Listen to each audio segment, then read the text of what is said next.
Ese ha sido el arranque con un matiz deportivo, exactamente futbolístico en hora 23. Llega el momento de saludar a todos ustedes. Buenas noches, bienvenidos.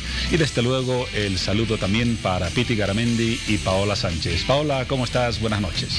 ¿Cómo estás, Juan Pablo? Buenas noches, ¿cómo están todos? Bienvenidos a un programa más de hora 23, el segundo de esta semana. Tenemos variados temas para abordar esta noche y se los daremos a conocer en los próximos minutos. Antes, damos también la bienvenida a Piti Garamendi en las redes sociales. Hola, Piti. ¿Cómo estás, Paola? Buenas noches. ¿Cómo están todos? Bienvenidos al sector de redes sociales de hora 23. Nuestras publicaciones ya se encuentran listas para su participación en los diferentes temas que estaremos abordando. Nuevamente, bienvenidos. Comenzamos a enumerar algunos de los temas que abordaremos en hora 23. Nos ocuparemos del tema de las mochilas, aquel escándalo que ha generado tanta y tanta repercusión, no solamente en el departamento y el municipio de Cochabamba, sino en todo el país. Hoy ha continuado el proceso, existen ya cargos con la ex jefa de contrataciones de la alcaldía de Cochabamba y en las próximas horas se va a determinar posiblemente su internación en calidad de reclusa en un penal de Palmasola. Es una de las posibilidades, salvo que se defienda en libertad. Pero más allá de ello, polémicas declaraciones del alcalde de Santa Cruz, Percy Fernández, que ha acusado a su colega de Cochabamba, Leyes, de haber probado el gusto del dinero y haber prácticamente robado el municipio de la ciudad de Cochabamba. Las reacciones a esa declaración no se hicieron esperar. El movimiento de demócratas ha respondido con dureza al alcalde de la ciudad de Santa Cruz.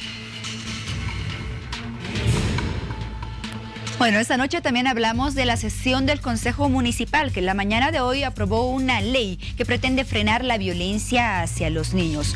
Violencia generada por la sexualización y erotización prematura de niñas, niños y adolescentes, cuando estos son obligados a adoptar actitudes de adultos, como por ejemplo, formar parte de desfiles de moda o de certámenes de belleza para menores. ¿Su niño o su niña alguna vez formó parte de estos concursos? ¿Usted está de acuerdo con que participe en este tipo de actividades? Bueno, analizaremos el tema a profundidad, así que preste atención. El tercer tema tendrá un matiz internacional. Seguramente ustedes recuerdan el ataque de la coalición internacional contra puntos militares sirios hace aproximadamente 2 semanas. El ataque reabrió el debate sobre la situación en Oriente Medio, pero aparentemente ha desplazado una preocupación de hace décadas, la situación del pueblo palestino, que hasta ahora no encuentra un Estado propio, por múltiples problemas, desde luego el principal, la oposición radical de Israel y de Estados Unidos. Se encuentra en el país un analista internacional de origen chileno-palestino, con quien vamos a analizar los entretelones de este tema, el porqué de la situación de Palestina prácticamente en el olvido de la preocupación internacional, relegando a un pueblo a una situación que desde luego no es de las mejores, sin un Estado propio, sin soberanía, sometido todavía al régimen policíaco israelí. Bueno, respecto al tema principal de esta noche, conocemos más acerca de la normativa municipal que ayudará a precautelar la integridad física de los niños, niñas y adolescentes de la ciudad de La Paz.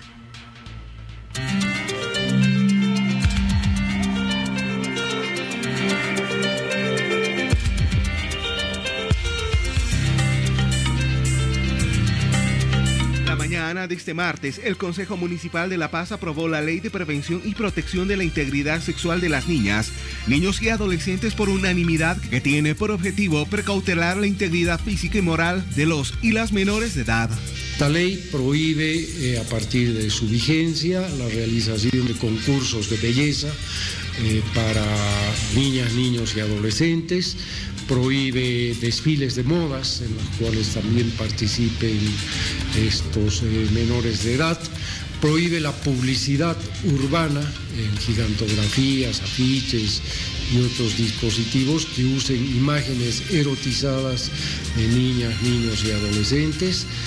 La ley tiene como principal objetivo de que los niños, niñas y adolescentes no imiten actitudes de adultos, Para tal motivo, los controles serán en todos los lugares públicos. Pueden participar los niños, las niñas, los adolescentes, pero sin dejar de ser niños. Otros hechos de violencia. Decía que en el caso de las entradas, igualmente se va a reglamentar para ejercer un control en todos lugares, en unidades educativas, en instituciones privadas, en espacios públicos. ¿Pero qué opina la gente de estos llamados certámenes de belleza, donde son principalmente los padres de familia quienes exponen mayormente a los menores de edad a participar? En parte está mal porque exponen también a sus hijas, a sus hijos, ¿no?, a peligros mayores. Las estresan, las visten como quieren, las maquillan, les hacen daño, tantas cosas que les pueden hacer solo para que se vean bien. Pues que está mal. No sé, son muy pequeñas, pues. Mira que muchas cosas, pues, que les miren para el auto, cualquier cosa, de todas esas cosas malas. Es como si estabas exhibiendo algo así. Si va a haber un certamen, pienso que debería tener un poco más de seguridad. ¿Cuáles, por? No sé, tal vez estar avalado por alguna institución. Eso viene desde la familia, desde los padres, ¿no? No hacerles vestir así tan exuberantemente, ¿no? Ellos en realidad, en muchos casos, los que obligan o los que inducen a los menores de edad a adoptar estas poses, actitudes, modas que no son adecuadas a su edad. Y basta pensar lo que ocurre con una niña que quiere participar de un concurso de belleza y le dicen que no, porque no se ajusta a los parámetros, a los modelos, a los estereotipos de belleza que se suelen elegir en este tipo de eventos. Ante esto, los padres también serán capacitados junto a los funcionarios municipales. Citar a todos los funcionarios, a todos los servidores y servidoras públicas municipales para que puedan detectar estos signos de hipersexualización temprana. En las últimas horas, esta ley será pasada al Ejecutivo Municipal para que de aquí a una semana aproximadamente sea promulgada y sea socializada ante los medios de comunicación, para que luego entre a fase de reglamentación. Una vez que la ley sea promulgada por el órgano ejecutivo, suponemos que ocurrirá en las próximas 48 horas, hoy la estamos remitiendo para su promulgación, el órgano ejecutivo tiene 30 días para elaborar el reglamento de la ley y las sanciones van a estar establecidas en el reglamento.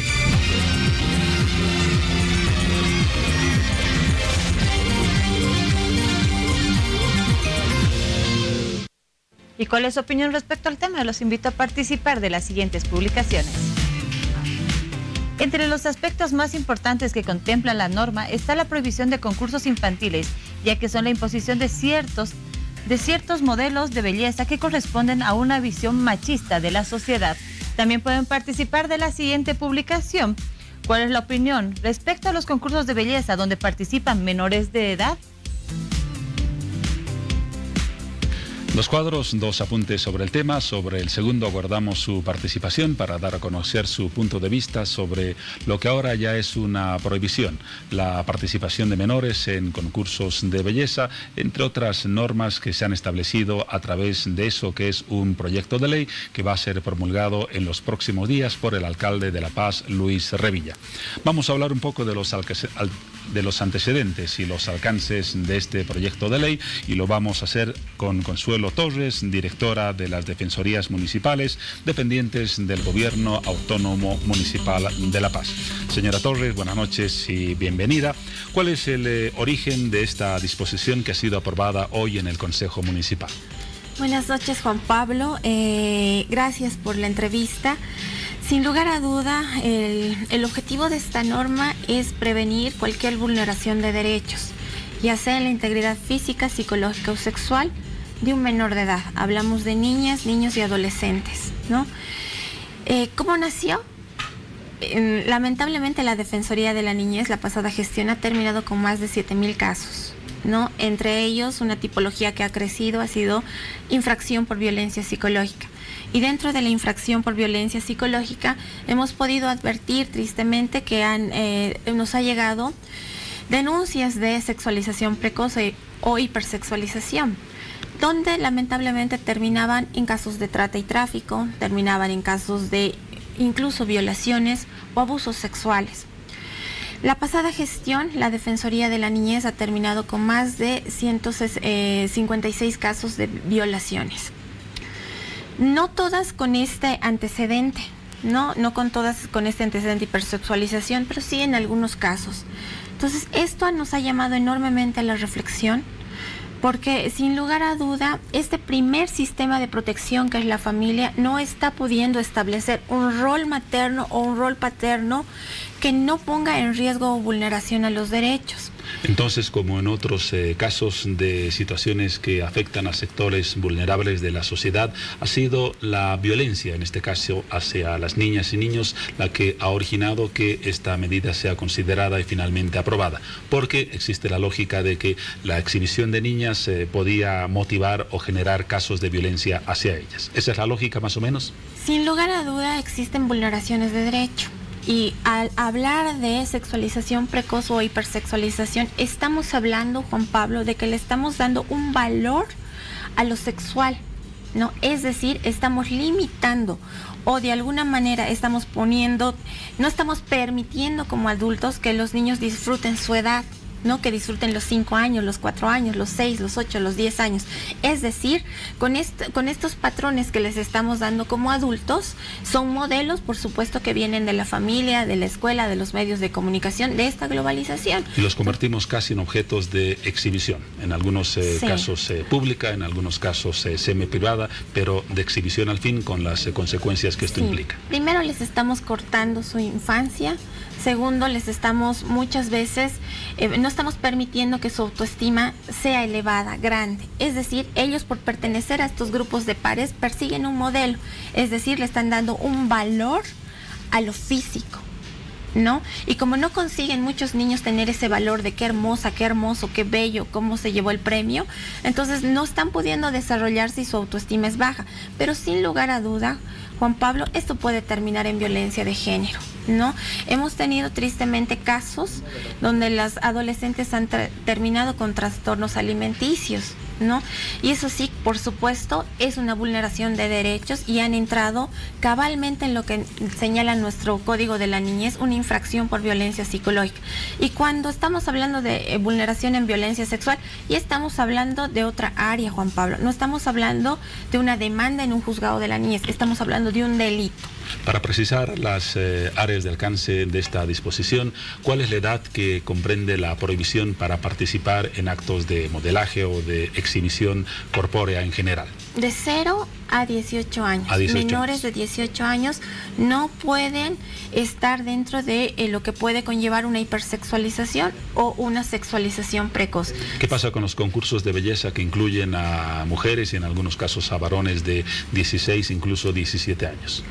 Si existe un daño emocional que recaiga en esta figura, que está prohibida ahora por norma municipal, por supuesto, el gobierno municipal a través de la Defensoría de la Niñez iniciará la demanda o la acción penal que corresponda.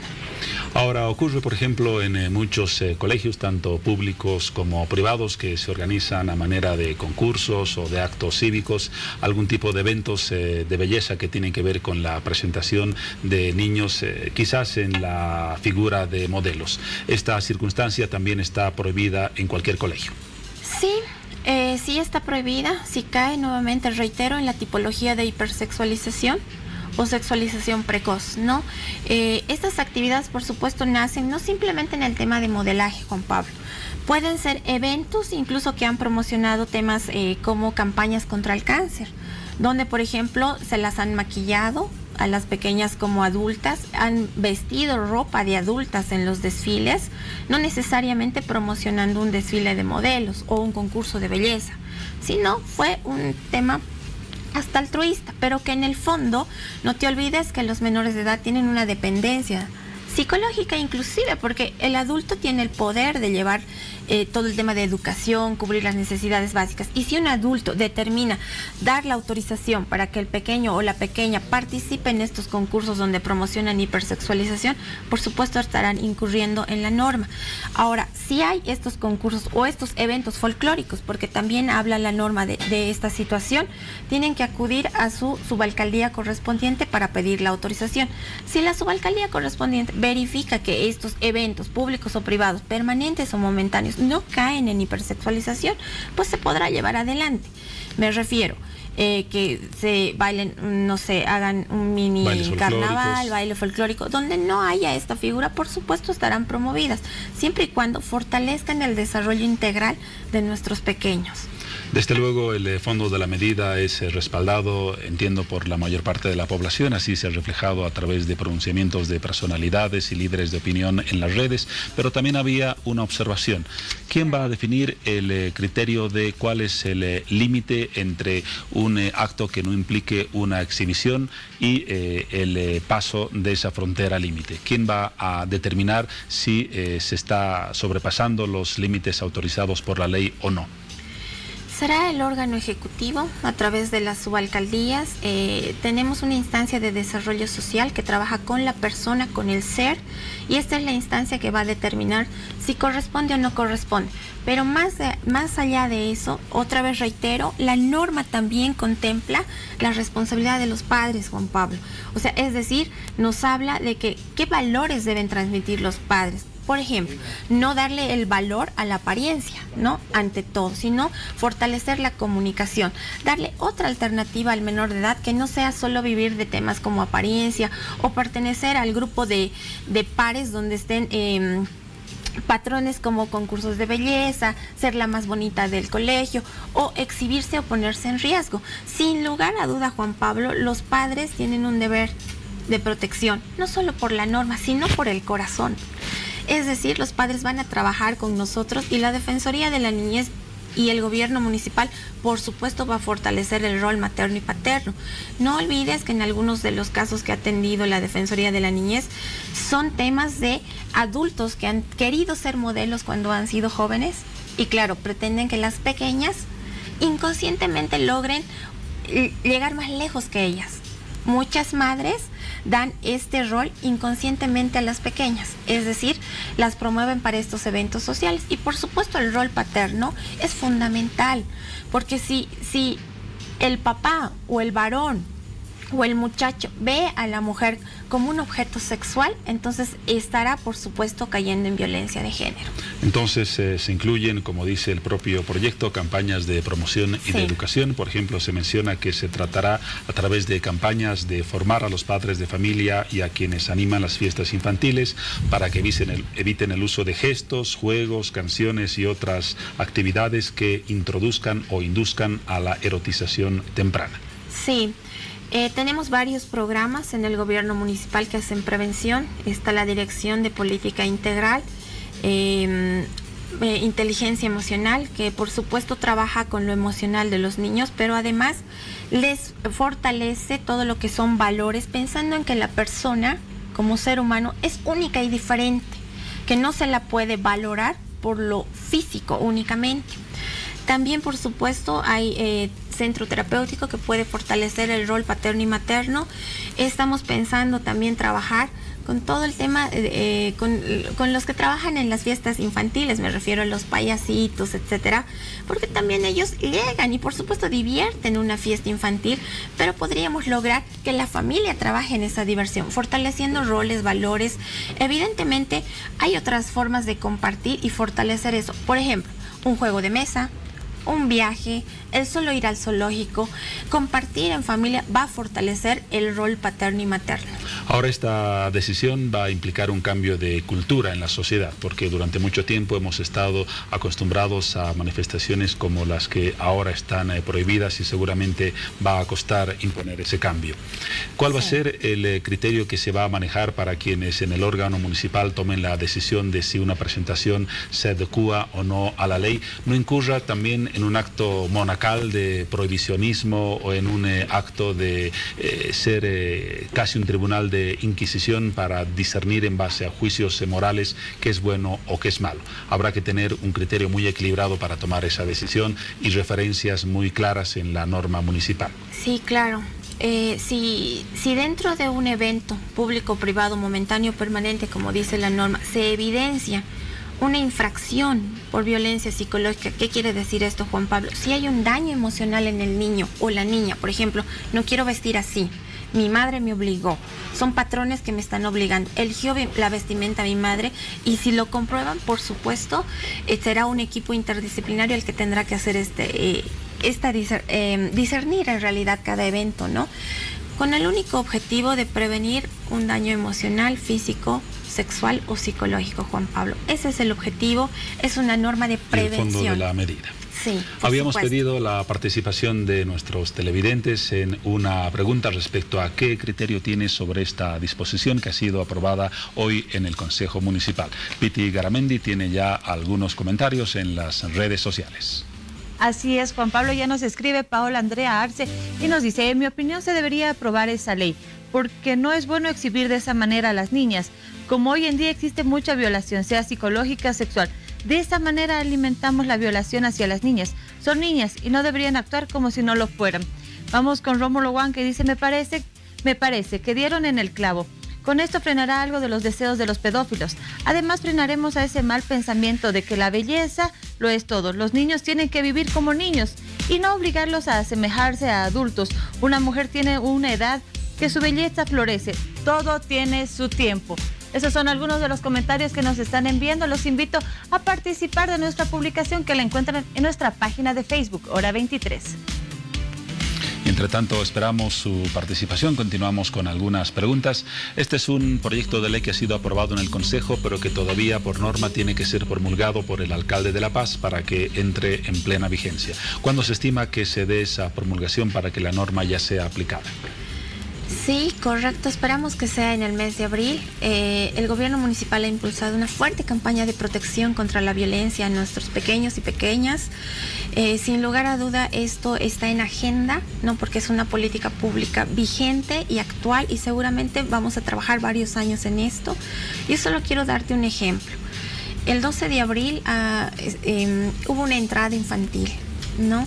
Donde la Defensoría ha estado ahí protegiendo a nuestros menores de edad. Primero, para evitar extravíos, como siempre en todas las entradas, ¿no? Pero ¿qué es lo que ha pasado en esta entrada?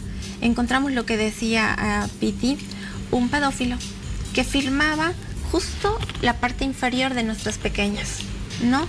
Y tuvimos que hacer una acción directa. Entonces queremos realmente que los padres, los guardadores, los tutores nos ayuden en la prevención de violencia. Actualmente la Defensoría de la Niñez y Adolescencia tiene 92 casos de abuso sexual.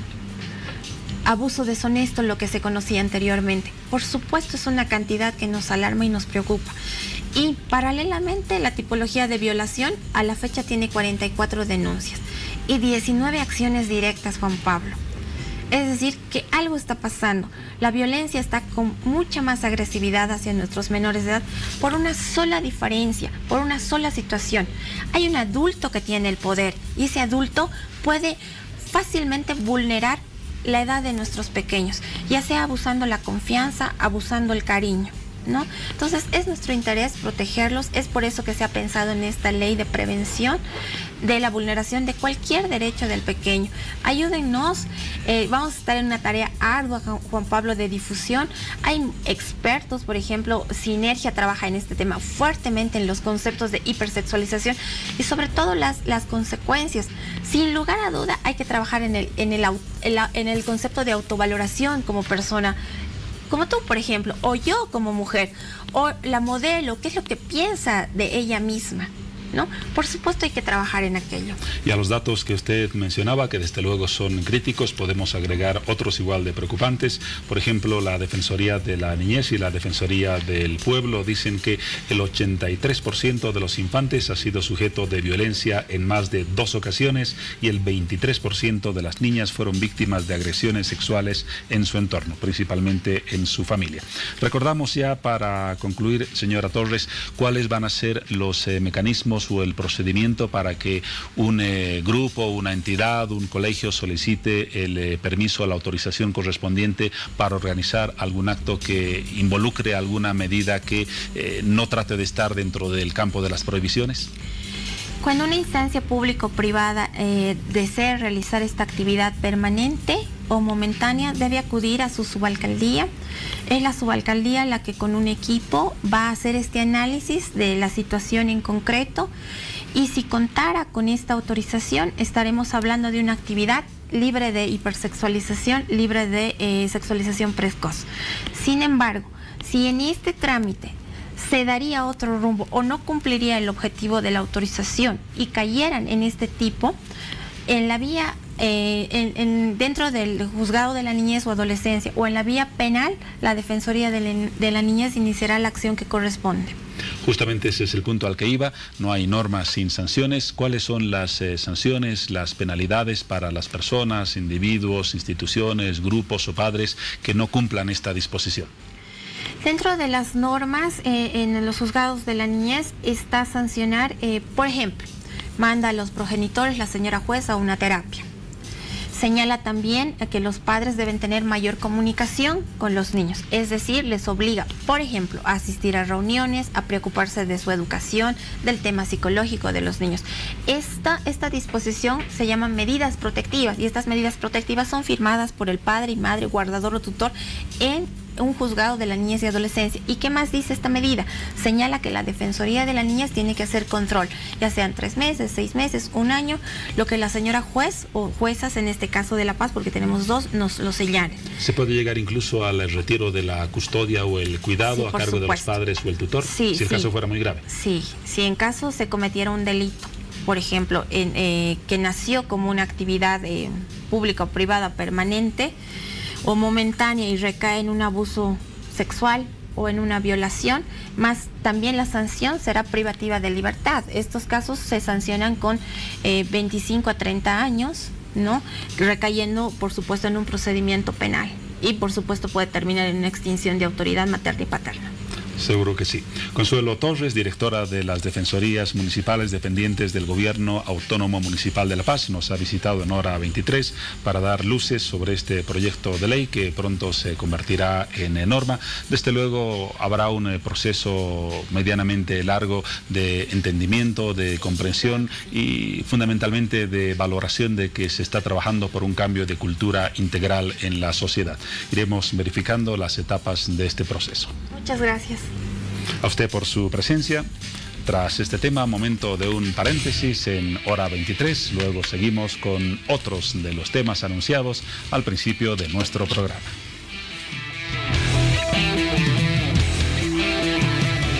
Y el fin de semana y que derivó en la detención domiciliaria del alcalde de Cochabamba a raíz de este escándalo. Ustedes ya conocen las imágenes y al protagonista, la presunta irregularidad en la compra de una cantidad enorme de mochilas para escolares del distrito de Cochabamba.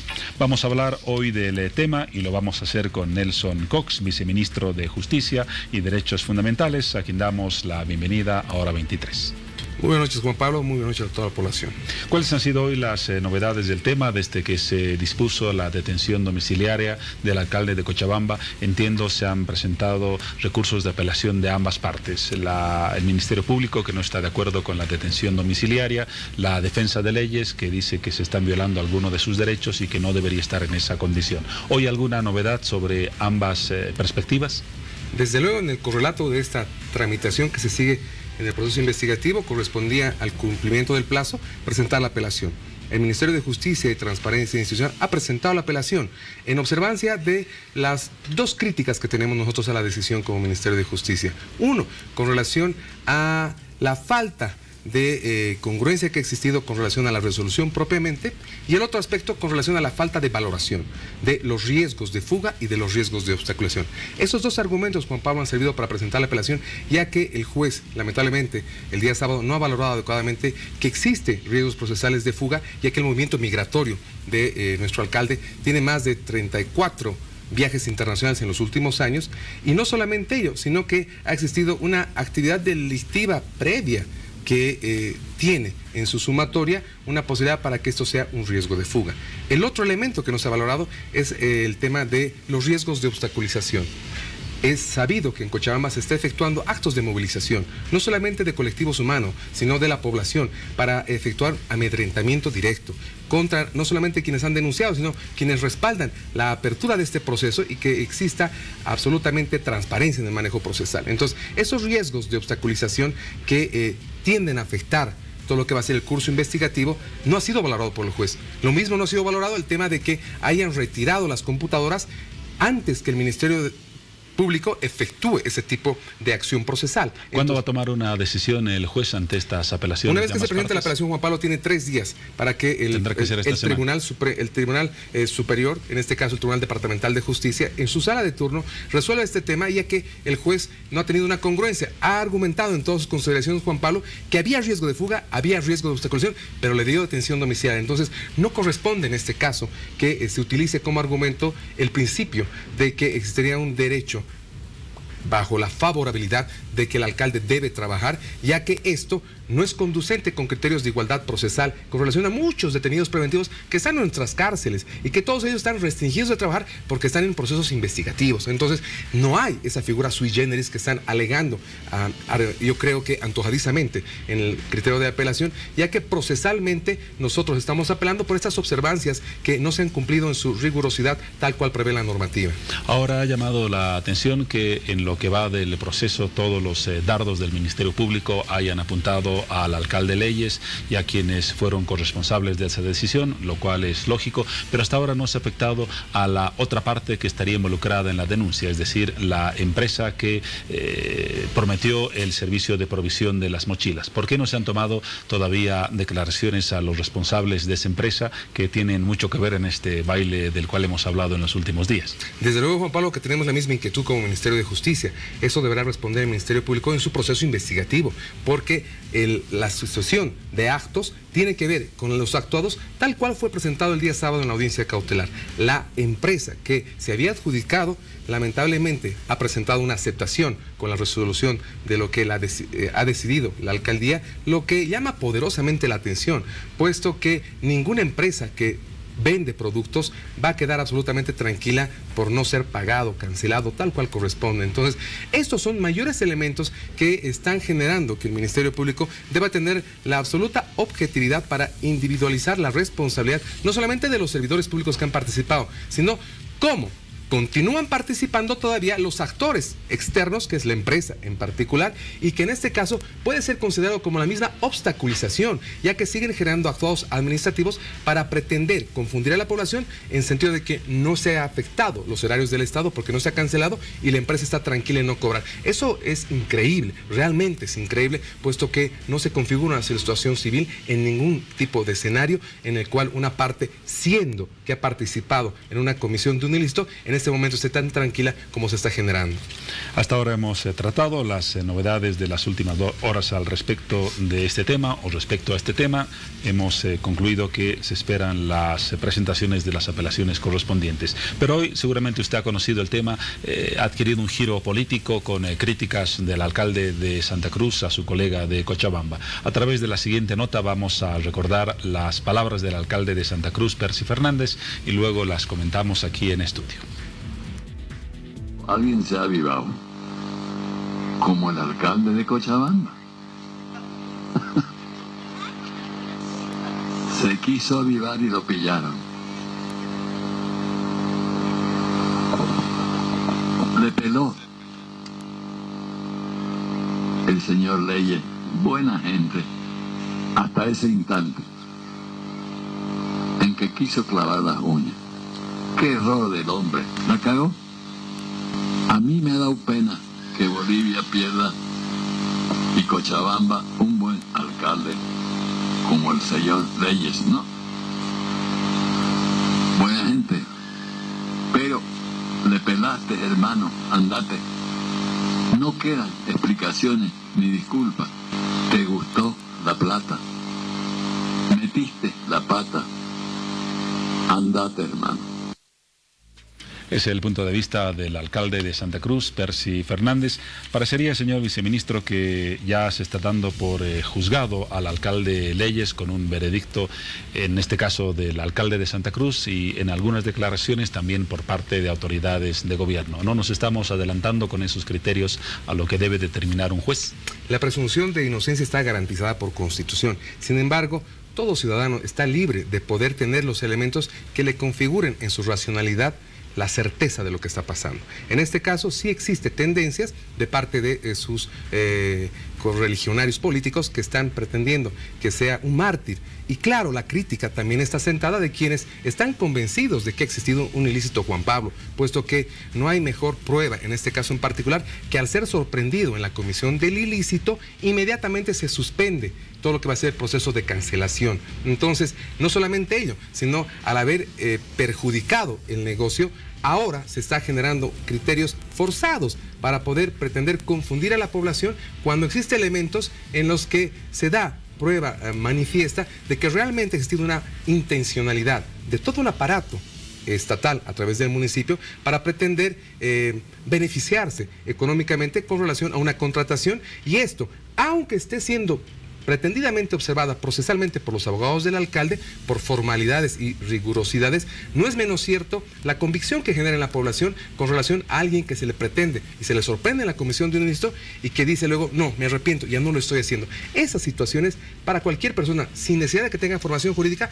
es absolutamente certera para poder tener un convencimiento inicial sin que sea un juez que esté juzgando. Pero coincidimos en que la sentencia final corresponde a un juez. Usted es un hombre de derecho, sí. Ese es el final y el veredicto del proceso. Es la institución que prevalece para poder tener el manejo de todos los derechos que tenemos los ciudadanos y en el cual, a través del sistema recursivo, tienen que existir las garantías para que se pueda tener el argumento, la argumentación suficiente y conducente para discutir los derechos que están perjudicados, pero no generar una legalidad incierta que ahora se está manejando discursivamente, pretendiendo tener una tendencia de que la corrupción no existe, sino ha existido una tendencia política para afectar a un alcalde, que no es lo cierto. Para cerrar este tema, no puede haber parte o una visión sin contraparte o sin otra visión. Vamos a conocer el punto de vista de otros dirigentes políticos respecto al criterio que observábamos correspondiente al alcalde de Santa Cruz. Ni bien escuchó la oposición las declaraciones de Percy Fernández, no dudaron en salir a vertir también su opinión, diciendo de que Percy tiene toda la libertad de poder decir lo que piensa, ya que supuestamente tendría cierta protección. No nos sorprende una declaración en ese sentido del señor Percy Fernández, ya que en realidad lo vemos muy suelto de cuerpo, pareciera de que él habla con mucha seguridad porque tendrá pues protección del gobierno. No nos olvidemos del caso Dron. El caso Dron es un caso escandaloso que ha sucedido en Santa Cruz y si lo comparamos con el proceso del señor Leyes, no está muy lejos de ser similar.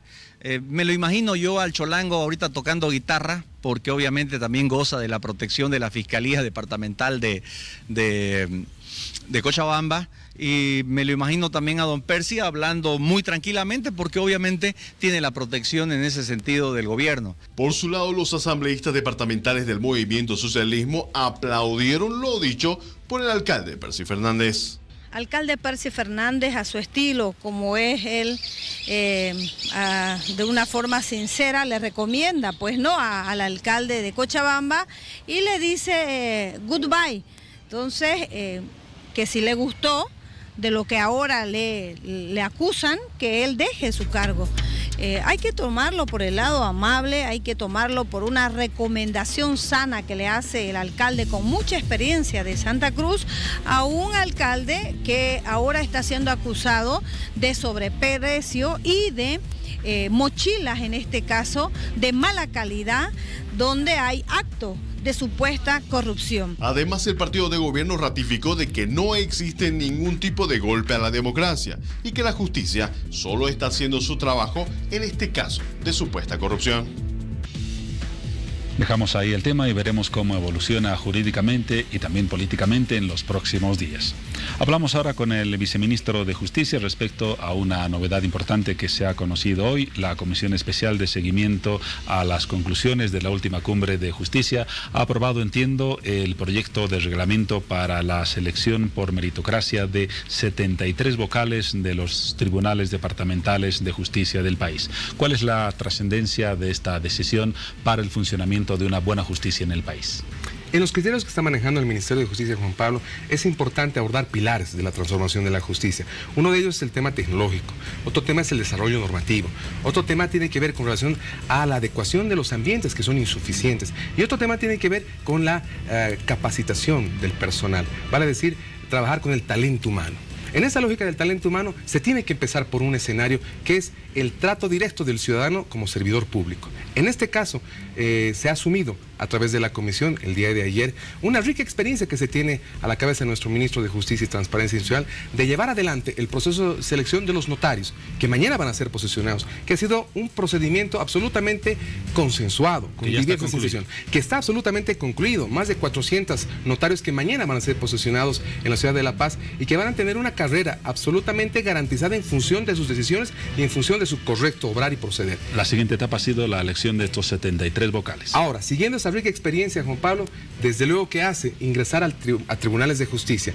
Hay un desprendimiento que es saludable de parte del Consejo de la Magistratura y del Tribunal Supremo de Justicia para generar en consenso con distintas instituciones como el Tribunal Constitucional Provincial, el Tribunal Agroambiental, el Consejo de la Magistratura, la Fiscalía General, Procuraduría General, Asamblea Legislativa, el Ministerio de Justicia y Transparencia Institucional, Ministerio de Gobierno, distintas instituciones que hemos consensuado un reglamento a la cabeza de nuestro ministro como cabeza de sector judicial para que este reglamento sea garantía de que existe un procedimiento de preselección absolutamente confiada en la meritocracia, en esa idoneidad manifiesta de la formación personal, formación profesional, experiencia y trascendencia que se tiene y su producción académica. Entonces, ese procedimiento va a ser llevado adelante con participación de la Universidad Boliviana. Entonces, ¿qué garantiza que ese proceso cumpla con los requisitos que usted menciona, la meritocracia, y que no se acabe con autoridades judiciales que respondan al poder político?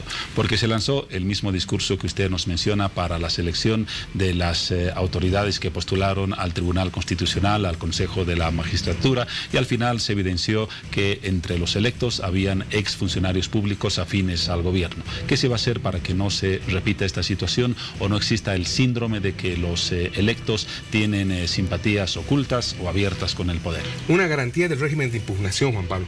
Este procedimiento de preselección tiene garantizada que los que estén postulando se va a publicar las listas a nivel nacional para que quien identifique directamente a esta persona que en su condición de profesional abogado, hombre y mujer, esté perfilándose para vocal, pueda ser impugnado bajo esos criterios de observancia social que tú has mencionado, Juan Pablo. Entonces, corresponde que en ese régimen pueda ser observado y en las etapas de calificación esta persona ya no continúe en el procedimiento de calificación por estas observaciones. No obstante, estas valoraciones tienen que también tener un correlato y es por eso la coordinación para que el Consejo de la Magistratura, en esta comisión mixta que se está conformando para la comisión y calificación, lleva adelante un procedimiento hasta la entrevista, momento en el cual también se podría tener la certeza y certidumbre con relación al perfil que tiene este profesional abogado, hombre y mujer, de manera tal que cumpla a cabalidad con condiciones que está esperando la población. No solamente estamos esperando nosotros, ciudadanos, que tengan absolutamente una buena conformación académica y una buena memoria para los artículos, sino una condición de calidad humana. Hace mucho el trato, Juan Pablo, hace mucho que los ciudadanos sean servidores públicos, pero consubstanciados con la problemática social de aquel ciudadano litigante que sufre tragedias. Entonces, eso se va a valorar hasta en las entrevistas y desde luego, este régimen está en las fases programada para que en 84 días culmine este procedimiento de calificación con esta participación amplia en la cual todos los personajes, hombres y mujeres que estén perfilados, van a poder tener estas condicionantes, garantía de publicidad y transparencia para que puedan ingresar en la carrera judicial con todo lo que son las salvedades y vanguardia de lo que está buscando para poder transformar la justicia. ¿Cuáles van a ser las entidades que van a formar parte de la comisión de calificación, por denominarla de una manera, para que establezcamos si realmente hay árbitros independientes en la designación de estas autoridades? Este reglamento de preselección establece una comisión de calificación departamental. Ese es el nombre correcto. Correcto, sí. Conformado por 2 delegados del Consejo de la Magistratura, del Tribunal Supremo de Justicia y 2 de la Universidad Boliviana, 5 en cada departamento, que hacen el escenario de coordinación interinstitucional para que exista el posicionamiento desde el perfil de cada institución, pero mirando y salvaguardando que en el procedimiento no se venda los cargos como en otrora ocurría, para que ingresen los mejores y no se perfilen los peores que pueden cancelar. Entonces, esos procedimientos que eran conducentes con manejos corruptos que se han generado en otros tiempos, es ahora transparentado a través de una participación académica y con un banco de datos que se va a generar en una comisión que permita que por sorteo de software se habilite. Entonces, el Consejo de la Magistratura, este reglamento, Juan Pablo, lo está aprobando el fin de semana para hacer la publicación, pero es un reglamento que ha merecido discusión en consenso de diversas instituciones. Es un elemento de transparencia y es un elemento de desprendimiento institucional para que no se pretenda cooptar todo lo que es el andamiaje del manejo jurisdiccional desde un perfil institucional y bajo perfiles personales. Ahora es un acuerdo en consenso del sector judicial para que la población sea la victoriosa de esos cambios trascendentales. ¿Esta comisión designa directamente a estos 73 vocales o se pasa por el órgano legislativo? Directamente, como corresponde, si se respetaría la normativa sin que exista ese desprendimiento, solo el Consejo de la Magistratura debería participar. En este caso en particular, participa el Consejo de la Magistratura con la Universidad Boliviana y el Tribunal Supremo de Justicia en la preselección. ¿Quiénes van a seleccionar a las autoridades que son los 73 vocales? Va a ser el Tribunal Supremo de Justicia. El Tribunal Supremo. En función de entrevistas, que ellos tengan consenso, puesto que son las autoridades que tienen toda la formación y experticia del caso en el manejo del derecho, y de acuerdo a ello van a poder ellos identificar quiénes son los mejores hombres y mujeres, garantizando que el 50% deben ser las mujeres, pero en la vanguardia de todo lo que va a ser esa carrera meritocrática que estamos buscando para que también la calidad humana trascienda en todo lo que son los escenarios judiciales. Entidades de la sociedad civil, me imagino por ejemplo al Colegio de Abogados, alguna otra institución que esté interesada en el proceso, ¿en alguna fase de la selección puede presentar impugnaciones a los nombres de las personas que se encuentran en el proceso de selección? Claro que sí, ni bien salga todo lo que va a ser quienes hayan reunido con la documentación y la primera publicación de la lista para que ingresen en la preselección, pueden impugnar todos los ciudadanos. Y participan también, Juan Pablo, puesto que uno de los requisitos es tener certificaciones de los colegios de abogados, por ejemplo, de que no existan antecedentes disciplinarios. Otras instituciones como el Ministerio Público, que no hay procesos disciplinarios. O los mismos tribunales de justicia, que no hay procedimientos disciplinarios contra jueces. Entonces, este tipo de salvaguardas están dentro del procedimiento. Sin embargo, un ciudadano puede impugnar. Y es la garantía para que no pasen la barrera a aquellas personas que no están calificadas, ya que la intencionalidad es que se conozca a las jueces y a las hombres y mujeres por sus decisiones, pero en función de su amplia trayectoria respaldada con documentación y con respaldo social que dé garantía de su conducta. Las características del proceso están muy claras, viceministro. Por último, ¿cuáles son los plazos que se manejan para este proceso? ¿Cuándo se tiene una estimación aproximada de que ya estén designadas estas autoridades? Esperemos que a la culminación de los 84 días que empieza a correr desde la publicación, que va a ser el domingo, una vez que apruebe el Consejo de la Magistratura. Domingo 29 de abril. Este domingo 29 de abril. Pasado los 84 días, veamos que nosotros haya cumplido a cabalidad el procedimiento para tener a satisfacción de la población y de los postulantes de una vez designada, para que esta preselección sirva de manera tal que las 73 acefalías que existen de momento, Juan Pablo, sean llenadas. Y cuando exista una nueva cefalía, un nuevo número, ya se genere una base de datos de todos los ciudadanos. Por eso llamamos nosotros a toda la población que es de formación jurídica, para que se presenten esas postulaciones que va a sacar el Consejo de la Magistratura, ya que esa base de datos va a servir para poder seguir rellenando, en el sentido más propio para que entienda la población, las acefalías que se generan con relación a algunas renuncias o algunos cambios que se están dando en tribunales departamentales de justicia. Entonces, esta rica experiencia de los vocales, una vez que se posesionen, también va a ser utilizada para poder replicar en lo que va a ser los jueces, que es el último andamiaje de todo lo que va a ser los tribunales de justicia en su conformación en los 9 departamentos. Una estimación de tiempo que, si la aplicamos, nos permitiría tener con esas autoridades, hablamos de los 73 vocales, más o menos a finales del mes de julio. Desde luego que sí. Para gozo, ojalá tengamos ya nosotros una conformación a satisfacción de todos los ciudadanos. Muy bien, seguiremos el proceso hasta su etapa final. Gracias, viceministro Nelson Cox, viceministro de Justicia y Derechos Fundamentales, por la valoración del proceso Mochilas, si lo conocemos así, y también por este proceso de selección que ha cumplido una etapa importante hoy. Un placer, Juan Pablo. Muy buenas noches. Dejamos el tema, nos ocupamos de unos mensajes y luego seguimos en otro tramo de Hora 23.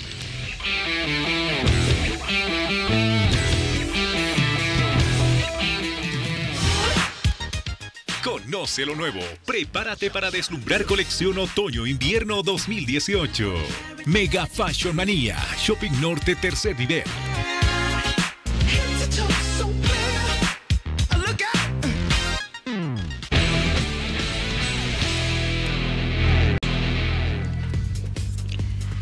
La Central Obrera Boliviana rechazó este martes el incremento salarial propuesto por el gobierno del 3.5% al salario básico y congelar en 2.000 bolivianos el mínimo nacional, razón por la cual exigió una reunión con el presidente Evo Morales para solucionar este tema. Por otra parte, los abogados del alcalde de Cochabamba, José María Leyes, presentaron este martes un memorial para apelar la resolución del juez Luis Fernando Pérez, quien, recordemos, determinó la detención domiciliaria y prohibición para acercarse a la alcaldía para su cliente por el caso Mochilas Chinas. Para tal efecto, los dos juristas de la autoridad llegaron hasta la selección plataforma del Tribunal Departamental de Justicia de Cochabamba, a fin de cumplir con el plazo estipulado para presentar la apelación. Y para finalizar, la Asamblea Legislativa Plurinacional aprobó este martes por la noche las observaciones enviadas por el Ejecutivo a la Ley de Fortalecimiento de Lucha contra el Contrabando, relacionadas al campo de acción. Recordemos que la norma ya fue sancionada el pasado 5 de abril, sin embargo, a pedido del Poder Ejecutivo, la misma fue modificada en uno de sus artículos, referidos a una complementación aclaratoria que tiene que ver con el campo de aplicación de la ley.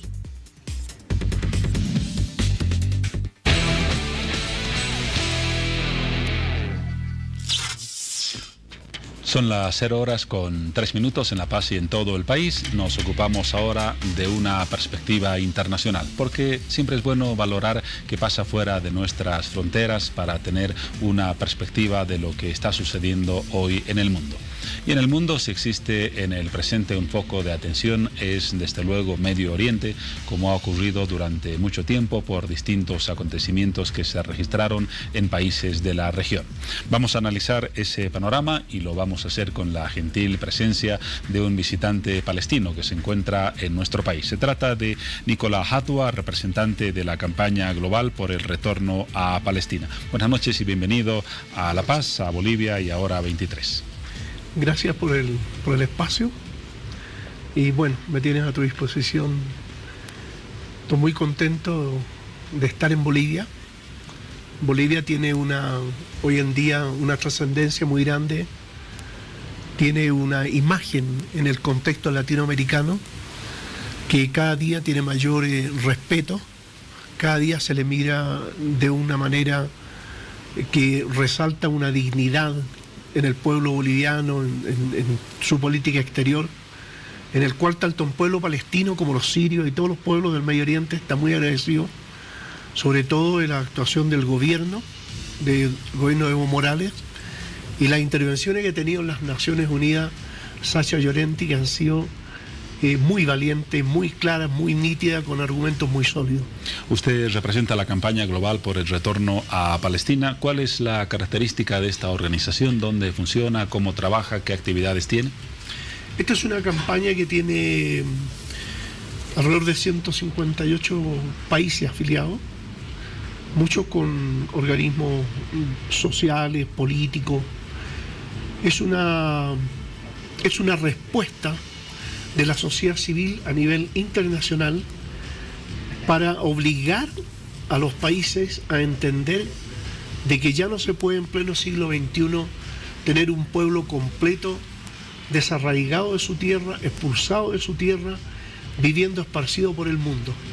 Hay resoluciones de las Naciones Unidas que obligan al Estado de Israel a permitir el regreso, el retorno de millones de palestinos que se encuentran esparcidos, como digo, y expulsados, y sin embargo Israel ha irrespetado todas y cada una de las resoluciones. Un tema permanentemente pendiente. La chalina que usted usa, por ejemplo, tiene una simbología, no es una chalina cualquiera. ¿Cuál es su significado? Este es signo de la resistencia a la ocupación y es un atuendo utilizado por los campesinos palestinos, que es el signo del amor a la tierra que no se va a olvidar, que no se ha olvidado y que se requiere recuperar.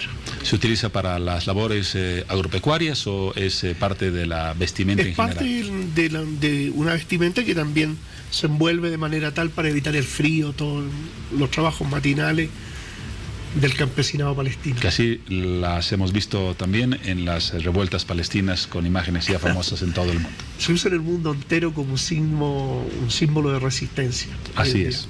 Justamente hablando de Palestina, ¿por qué el olvido de la comunidad internacional y de gran parte del mundo de esta demanda legítima del pueblo palestino? Creo que existirán muy pocas naciones en el mundo que no reconozcan el derecho de Palestina a conformar un Estado propio, pero vamos de intento en intento, de gestión de paz en gestión de paz, pasan los años, pasan las décadas y todo el todavía no se llega al punto de conformar un Estado soberano que corresponda a Palestina. ¿Por qué esta demora, este aparente desinterés de la comunidad internacional en una solución definitiva que desemboque en la creación del Estado palestino?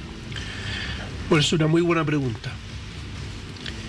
El hecho es que las Naciones Unidas, yo recientemente, ha permitido, ha tolerado que Israel respete todas las resoluciones, pero sin embargo, cualquier resolución que haya en contra de un país militarmente débil o pobre, de inmediatamente se aprueban y son enviados ejércitos de la OTAN a Estados Unidos, que se convierte en el policía del mundo, que nadie le ha conferido ese rol, ¿no? Pero lo tiene. Entonces, hay mucha hipocresía en eso. Ahí hay una hipocresía. Las Naciones Unidas no están hechas para el equilibrio, para la justicia y para evitar los conflictos, sino que en general se ha transformado en una organización permisiva de los conflictos. Por dar un ejemplo, en Siria que han tratado de robarle el petróleo y el gas sirio que se descubrió en el norte de Siria, Estados Unidos tiene 20 bases militares instaladas en Siria. 20 bases. El gobierno sirio no ha invitado al ejército norteamericano a instalarse. Las Naciones Unidas saben que hay una norma de no agresión, el respeto a la libre autodeterminación de los pueblos, la no injerencia en los asuntos internos de otros países, son normas de las Naciones Unidas. ¿Por qué no las hace cumplir? ¿Por qué no obliga a Estados Unidos a salir de Siria? Nadie ha invitado a Estados Unidos a instalar bases militares. El pueblo palestino se ha expulsado. El pueblo palestino en este momento está siendo invisibilizado deliberadamente, y esa expulsión es invisibilizada aprovechándose de los conflictos que hay principalmente en Siria, en Irak y en Afganistán, que es otro de los conflictos que también está permanentemente ahí. Entonces, Estados Unidos, con los países de la OTAN, que ambicionan el petróleo de los países árabes, y específicamente en este caso, cuando me refería al sirio, el gas que se descubrió en el norte de Siria, con enormes reservas de gas y petróleo, porque curiosamente Estados Unidos no se instaló en ningún otro lado, se instaló en la región de Raqqa, ahí está el petróleo. Antes de tocar este tema de Siria, para concluir el de Palestina, usted nos dice entonces que el interés geopolítico por la situación en Siria, en Irán y en los países vecinos ha desplazado el interés de la comunidad internacional por encontrar una solución a la demanda del pueblo palestino. Es que la demanda del pueblo palestino significa, por un lado, el retorno, la recuperación y la instalación del Estado de Israel. El Estado de Israel es un Estado que no puede vivir en paz y no puede vivir en guerra. El status quo es lo que ellos necesitan mantener. Entonces, lo que hacen en este momento ellos, el caso sirio, tampoco está alejado del caso palestino. Siria está siendo castigada por el apoyo que le ha dado siempre a los palestinos. Lo que quiere Estados Unidos, Israel y la OTAN es destruir el frente de la resistencia. Y el frente de la resistencia lo que implica es que su primera demanda es la liberación del territorio ocupado de Palestina. ¿No es esa una visión muy simple de lo que está pasando en Siria? Usted decía hace algunos instantes que existe un interés de Estados Unidos y de las potencias occidentales por el petróleo en Siria, pero, por ejemplo, ayer se publicaba en La Razón, tal vez ha leído el artículo, una información en la que se decía que Siria produce diariamente 17.000 barriles de crudo, una miseria. Bolivia produce el doble, 44.000. Entonces, si no es una riqueza valorable, no resultaría cierto el argumento de que hay un interés por la riqueza petrolera de Siria, que, como lo estamos viendo, no es de magnitud. El norte de Siria tiene reservas de gas casi inconmensurables y de petróleo. Lo que pasa es que no lo están explotando aún, porque con este proceso de guerra, los kurdos quieren hacerse el petróleo sirio, los turcos quieren hacerse el petróleo sirio, y los norteamericanos y la OTAN.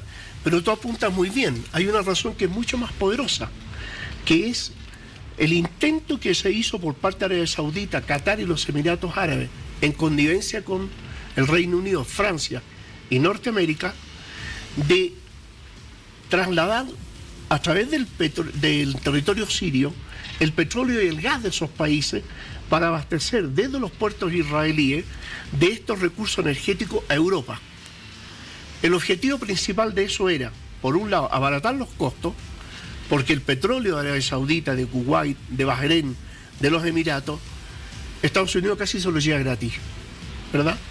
Ahí esos países son gobernados por familias que simplemente viven ellos de ese petróleo y no el pueblo. Aunque Entonces, los datos perdona, estadísticos, a propósito de lo que usted menciona, indican que Estados Unidos en el presente solo se provee de el 25% de la demanda total de petróleo de Oriente Medio. Entonces, Oriente Medio para Estados Unidos tampoco ya es el principal origen de abastecimiento de petróleo. Una cosa es lo que Estados Unidos abastezca de petróleo para el uso interno y otro de que las compañías norteamericanas le venden a todos los países del mundo. Entonces, eso va más allá. El consumo que realmente ocupa Estados Unidos es el 5% del rayo de afuera. Bueno, pero siguiendo con el tema, ellos querían terminar con el abastecimiento de petróleo y gas de Rusia a Europa. El objetivo era Rusia, pero el objetivo de Rusia iba también con un segundo objetivo, que era destruir, bloquear y a impedir el paso de la nueva ruta de la seda de China hasta Bélgica, todo lo que se llama el corredor de Eurasia, destruir también la Alianza de Cooperación de Shanghái, donde el 65% de la población del mundo, donde está el 70% de los recursos naturales del mundo, iba a comercializar en sus propias monedas y no en el dólar. Y tenemos la problemática de que el dólar, hay billones de dólares que se le llaman los dólares peregrinos, que son papeles que no tienen ningún respaldo. Estados Unidos no tiene ningún respaldo esos dólares, y ellos compran papeles, con esos papeles ellos compran bienes tangibles. El desarrollar ese comercio en el 65% de la población, con el 70% de los recursos del mundo, significa que todos esos dólares van a empezar a volver al territorio norteamericano, un país que tiene 50 millones de pobres, que no es ningún ejemplo para ningún país del mundo, que tampoco su sistema económico y la forma de la organización del sistema económico es ejemplo para ningún país del mundo. Entonces, el objetivo de Siria era, por un lado, trasladar ese petróleo, perjudicar la economía rusa, por eso que Rusia interviene en Siria. Y es aliado de Siria. Y es aliado de Siria. Sacar a Rusia del puerto de Tartus, el único puerto que tiene Rusia en el Mediterráneo, para que la flota del Mar Negro no pudiera llegar ahí. Entonces, como le estaba fracasando Rusia, dan un golpe de Estado en Ucrania y querían quitarle el puerto Sebastopol en Crimea a Rusia para dejarla ciega al Mar Negro y ciego a Rusia al Mediterráneo. ¿Te das cuenta? Es mucho más complejo el tema, pero son conceptos de geopolítica internacional que están unidos al desarrollo de las transnacionales, los intereses entremezclados entre Europa y Estados Unidos, de las compañías transnacionales con capitales sionistas, que ese es otro tema. Quizás esa sea la valoración más correcta, una dinámica y una realidad muy compleja. No solamente está el interés norteamericano, Irán tiene intereses de influencia en Siria, Turquía, que es fronteriza con Siria, trata de evitar la presencia de grupos separatistas, Arabia Saudita intenta frenar los regímenes radicales en Oriente Medio, un panorama muy complejo que no solamente tiene que ver con Estados Unidos y con Rusia como potencias que no han logrado una hegemonía en la región. Mira, Arabia Saudita no tiene una agenda propia. No existe una agenda propia. El gobierno, los príncipes, los reyes de Arabia Saudita no les da para tener una agenda propia. Culturalmente no les da para tener una agenda propia. Esas familias que están colocadas ahí son sacados dentro de los elementos más retrógrados e ignorantes de la sociedad y colocados ahí y declarados reyes por Estados Unidos. Eso es una realidad. Ellos no tienen capacidad para eso, no tienen agenda propia. Ellos obedecen la agenda norteamericana. En el caso de Irán, Irán es el objetivo principal de Estados Unidos y de Israel, y obviamente de la OTAN, pero había que pasar por Siria. Todos saben que después de Siria venía Irán. Por eso Irán obviamente se va a proteger y va a proteger a los países que están siendo agredidos. Pero Irán no ha invadido ningún país. Irán no ha atacado ningún país. Pero sin embargo Arabia Saudita interviene en Siria, interviene en Irak y bombardea todos los días Yemen. O sea, el agresor es Arabia Saudita con Estados Unidos, Israel, el Reino Unido y Francia. Y aquí hay otra hipocresía y mentira descarada que quiero aprovechar este espacio para decirlo. El Estado Islámico atacó en Charlie Hebdo, atacó en el Bataclan, ¿te acuerdas? Mató a más de 200 franceses. Atacó 2 veces en Londres y atacó en Bélgica. ¿Y Madrid? En Madrid, y atacó en Boston, ¿te acuerdas? En Estados Unidos. ¿Cuál fue la respuesta de Francia, la respuesta del Reino Unido y de Estados Unidos? Enviarle más armas al Estado Islámico, más instructores militares, más protección diplomática y bombardear a Siria. Yo no he visto, ellos dicen en un presunto atentado que no existió, que fue un montaje hecho con los famosos cascos blancos y con la inteligencia del Reino Unido, dijeron que posiblemente murieron 40 sirios. ¿Usted dice que Estados Unidos apoya al Estado Islámico? Lo apoya, lo arma, lo entrega y lo financia. Esa es una presunción, no es una no es una presunción. No, están las tropas norteamericanas en las 20 bases militares en Siria. Están los miembros del Estado Islámico todos los días entrenándose ahí. Y en el Parlamento norteamericano existe la problemática que le dicen ¿por qué nosotros vamos a estar entrenando? Hay que ver a Sanders, por ejemplo, la última intervención que dijo, ¿hasta cuándo nosotros vamos a estar financiando el terrorismo? Entonces, ojo con eso.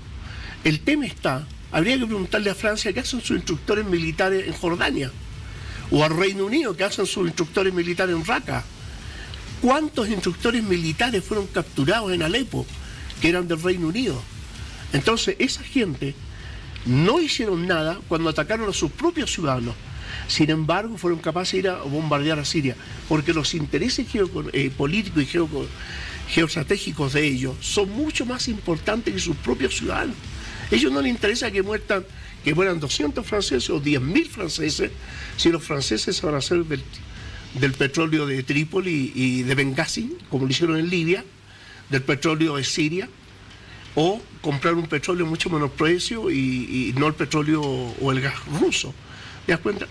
Entonces hay que ver ahí el contexto general. Desgraciadamente el tema es tan complejo y el poder de desinformación que tiene Occidente es muy grande, que te puede crear una mentira y resolverla como lo hizo el otro día, donde curiosamente el Parlamento le dijo a Donald Trump, el Senado norteamericano, que no podía atacar a Siria mientras no hubiera una resolución del propio Senado norteamericano. Y las Naciones Unidas, el Comité de Seguridad, le dice a Estados Unidos que no hay pruebas suficientes para atacar a Siria. ¿Qué hizo Donald Trump? Fue y bombardeó con el Reino Unido y Francia, bombardearon Siria, ¿verdad? ¿Cuál fue la respuesta de Donald Trump? El dictador, había que atacar al dictador. Pero resulta que el primer dictador era él. Desobedece al Parlamento norteamericano, desobedece a las Naciones Unidas, o sea, es un dictador local y un dictador internacional. Pero no negará que Assad es un dictador en Siria y que es acusado de genocidio contra su propio pueblo. Y que gana por el 86, y que gana la elección por el 86% de los votos. En Cuba gana por el 99% el presidente y todos dudamos de su legitimidad. Son democracias distintas. Hay democracias que van de abajo hacia arriba y hay democracias que son impuestas de arriba hacia abajo. Nosotros en Chile, por ejemplo, se habla de una democracia, no existe una democracia en Chile, no existe. Hay un sistema que lo dejó la dictadura de Pinochet y cualquiera que gane, por ejemplo, tenemos a Maricel Santibáñez, sacó 11.000 votos y la seguía un tipo con 3.500, pero que la suma de los dos no lo duplicaban de los dos candidatos. El que tenía los 3.500 votos, él quedó diputado y Maricela quedó fuera. Entonces, hay que ver cuáles son las constituciones políticas de esos países para definir hasta qué punto es democracia, hasta qué punto es no. Ahora, cada país se da sus propias democracias. Por ejemplo, el caso Cuba. Yo defiendo a Cuba porque Cuba tiene una democracia, yo he estado varias veces en Cuba. Ellos analizan por barrio, por comuna, por provincia, y así se van eligiendo y llegan arriba. ¿Le parece que es una democracia, un régimen sin partidos políticos, con candidatos únicos, sin libertad de expresión y con un parlamento que elige al presidente? Porque la elección viene de abajo, tal como te digo, viene de abajo hacia arriba. Cuando se llega arriba, ya no ha habido elección en cada uno de los barrios. Es distinto, por ejemplo, cuando tú vienes e impones uno de arriba, eso es lo que te digo. Son democracias distintas y formas de vivir y ser distintas. En definitiva, supongamos que no nos gusta el sistema cubano, supongamos que no nos gusta el sistema chileno, ni nos gusta el sistema sirio ni el norteamericano. Pero ni Estados Unidos tiene derecho a invadir a nadie para imponer dictaduras o para derrocar y crear nuevos gobiernos. Ni Siria para bombardear a su pueblo. Ni Cuba, ni Siria. Siria no bombardeó a su pueblo. Ni Chile, ni nadie. Nadie tiene la capacidad, la autoridad, la permisividad, no sé cómo explicártelo, de invadir otro país para imponer. Hay un principio de no injerencia en los asuntos internos y la libre autodeterminación de los pueblos. En todo el mundo. Claro, por eso te digo, ahora lo de Siria se miente mucho. Habían bombardeos que mostraban, hay gente que no sabe, por ejemplo, leer árabe, y obviamente te mostraban manifestaciones en Siria con gente muerta en las calles, y resulta ser que eran de Libia, no eran de Siria. De las protestas de Egipto sacaban, porque la gente mira de repente y no se da cuenta, que en las marchas que se veían eran banderas egipcias, no eran Siria. Entonces se miente mucho. Por ejemplo, ¿tú sabes cuántos medios de difusión controla Estados Unidos e Israel en América Latina solamente? 1.252. Eso me tuve. El poder de desinformación que tiene el imperialismo en América Latina, en África, en Medio Oriente, en el mundo entero, es enorme. ¿Qué fuente respalda esta afirmación? Todos los análisis de todas las organizaciones que se han dedicado a estudiar cada uno de los medios de difusión que en América Latina obedecen a los intereses norteamericanos. Y es largo explicar también. Que desde luego es una visión del tema. Hay otras muchas que afirman criterios contrarios. No, evidentemente sí. No hay unas verdades absolutas, por así decirlo, ¿no? Exacto. Pero evidentemente que si tú consultas una agencia norteamericana te va a decir una cosa y vas a decir una agencia es otra cosa. Pero lo que tiene que ser, los pueblos tienen que aprender a leer la realidad y aprender a leer la historia. Y es simple. De las últimas 211 guerras que han habido en la humanidad, Estados Unidos ha estado presente en 201. ¿Por qué razón? ¿Por qué Estados Unidos invade República Dominicana? ¿Por qué invade Cuba? ¿Por qué invade Santo Domingo? ¿Por qué invade Granada? ¿Por qué invade Libia?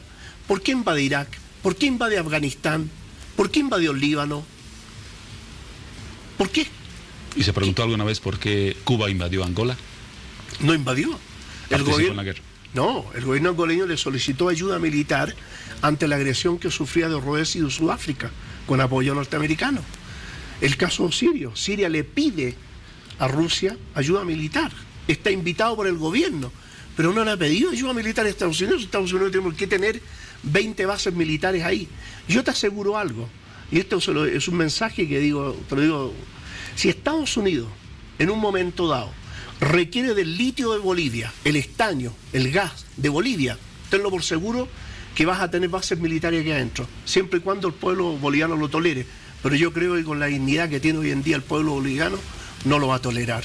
Una de las visiones sobre el contexto internacional. Desde luego existen más de estas y conversando con otras personalidades encontraríamos otras visiones y otros enfoques del problema. Pero agradecemos su contribución, Nicolás Hadua, representante de la campaña global por el retorno a Palestina, por la valoración y por el enfoque que ha ofrecido a nuestros televidentes de una perspectiva de la realidad mundial. Éxito en su estadía en Bolivia y entiendo también que visita otros países. Exacto. Yo te agradezco el espacio y agradezco de poder dar una visión que a veces suele ser distinta a la que están habituados mucha gente todos los días. Así que te agradezco perfectamente esta entrevista que has dado. La riqueza de la democracia es precisamente conocer más de una visión de cualquier tema. Gracias una vez más por su presencia. Gracias a ti, muy amable. Un paréntesis en hora 23, luego seguimos ya con nuestro último sector.